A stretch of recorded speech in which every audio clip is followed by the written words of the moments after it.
Yan, bigyan mo nga. Malapit, malapit. Malapit. Oo, meron, business. Yan. Ito ka? Ito ka? Kung malaki daw yung... Ito. Dapat kinabanggitan mo, sir. Sir, makapagpabigay. Ito. Malayo siya. Ano, sir, mag-apply ka ba? Siyempre, siya yung may-ari ng ano, ng business. Kundi-kundi lang kata. Gusto mo kumain? Plano ka ba, sir, mag-apply? Gusto mo kumain? Ay, nandiyan.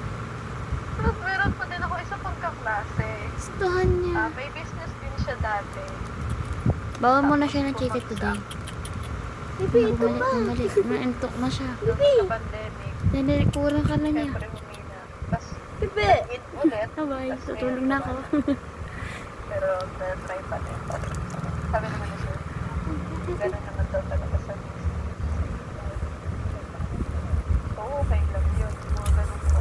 Pero yung tatanungin mo para Ayaw naman ng tubig.